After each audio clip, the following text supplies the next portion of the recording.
All right, what's going on, ladies and gentlemen? Welcome back into another video today. I wasn't even going to do this, but I ran across something on Twitter that somebody shared. So I wasn't going to do a video talking about the men's basketball win today. But since something came to my mind, or something came up on Twitter that really caught my eye, that really, it's shocking that some fans will come up with the person said it wasn't an excuse, but to me it sounds like a big old excuse. Now the Gamecocks, before I go in and read into that, read the statement that I saw or that I found, before I read that, the Gamecocks went out there and straight out dominated Arkansas today. I mean, it was shockingly, it wasn't even close from the get-go. It was actually a lot worse than what the score indicated at the end, to be honest with you. You know, South Carolina won 72-53.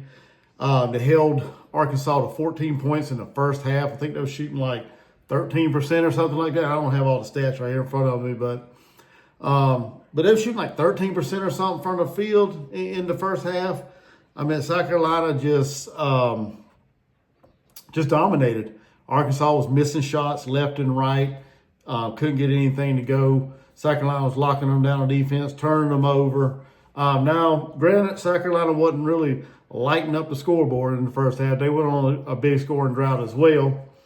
But they did lead it to half 32-14. And then second half, both teams kind of got going a little bit. And they pretty much shot about the same as far as points-wise down the stretch. I think South Carolina ended up shooting about 48% from the field. And Arkansas was about 23, 24, somewhere around that area, in the 20s for the game. But Colin Murray-Boyles, another phenomenal game, 35 points, his career high, 7 rebounds on 12 of 16 from the floor. Nick Pringle balled out today. Him and Colin Murray-Boyles they dominated. They lived in the paint, and it's good to see him. Good to see him produce like he did today. 18 points, 9 rebounds, 7-11 from the field. I mean, he got us off to the hot start, to be honest. I think he hit like the first 6-7 points of the game. But it was a great win for Coach Paris.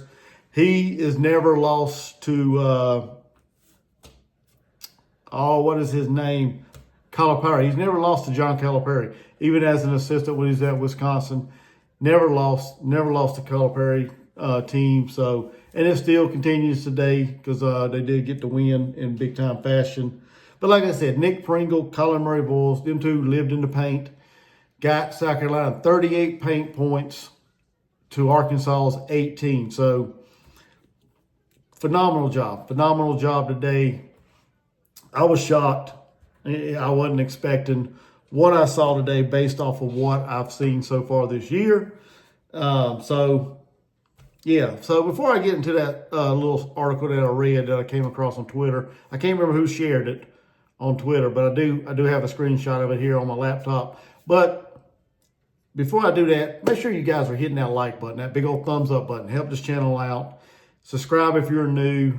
Get in the comments. I want to know your thoughts on this article. I want to know your opinion on this because I've never heard it, and I never claimed to be an expert as far as basketball and how things are ran in an organization like collegiate level, professional level. But I want to know your comments if y'all heard anything like this, or if y'all think it's about as asinine as I do. I want to know that. So please do that. And let's go ahead and read this article. Like I said, it popped up on Twitter, X, whatever you want to call it, right after the game was over. And it comes from, I guess, the 24/7 website for Arkansas, the Hogs Sports. Some dude, I guess it's a dude. I imagine it is. But basically he said, and here we go. I'll read it word for word what he said. He said, not making excuses, but it's known in some basketball corners that loosening the rims can affect shooting negatively. South Carolina pulled that today, and it helped them greatly. So basically he's saying that we cheated, is what it's saying. Somehow we cheated, and I'm going to tell you how He came up with that here in a second. The trick is to loosen the rims a few days before you play and have your team practice making shots, understanding how the ball doesn't bounce so you can see how you have to shoot it. Tighten them back before the opposing team practice. Then have them loosen again by the game so that the opposing team don't have enough time to practice on the loose rims. So basically what he's saying, he loosen them, get a feel for them, tighten them back, and when they, warm up, right after they get done, go back out there and loosen them again for the game. Well, now, that honestly doesn't make no sense to me right there. And like I said, I've never heard that. So if anybody knows of that ever happening, let me know. He said this is usually a trick pulled by a team that struggles because it's considered a dirty move. That's why you could hear the rims clank so loud after every shot.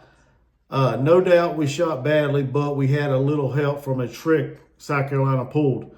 P.S. I can't remember who it was against, but I guess talking about Eric Musselman, who used to coach there at Arkansas, pulled this on a few teams when he was there. So basically you saying that your team cheated several times, basically. And, I mean, I don't remember hearing the rims clank a lot, except whenever y'all shot the ball, when Arkansas shot the ball and it come off the rim, and the guy went out to try to slam it or whatever, and it was blocked, and he grabbed on the rim or whatever. I think it was more of the opposing or the player causing the rim to do more clanking and being loud, but I don't know. Like I said, I've never heard of this in all of my life of watching sports. And like I said, if it's true, let me know. I mean, I'd be interested to hear if anybody knows anything about it. Just take your loss and move on. I mean, I don't know what else to tell you. Besides, if anybody's watched South Carolina men's basketball this year, we can't make the shots when the rims are tight. How do you think we're going to adjust to loose rims? That makes absolutely no sense. We struggle when the rims are tight. You think we, if we could figure out how to shoot on a loose rim, we should be able to shoot on a rim that's already tight? I don't know. But y'all let me know. Get in the comments. Let me know what y'all think of this comment here. And I'd be interested to hear y'all's opinion. So make sure you hit that like, subscribe, comment, share, do all that good stuff. And yeah, just take your loss, Arkansas, and go on about your business, man.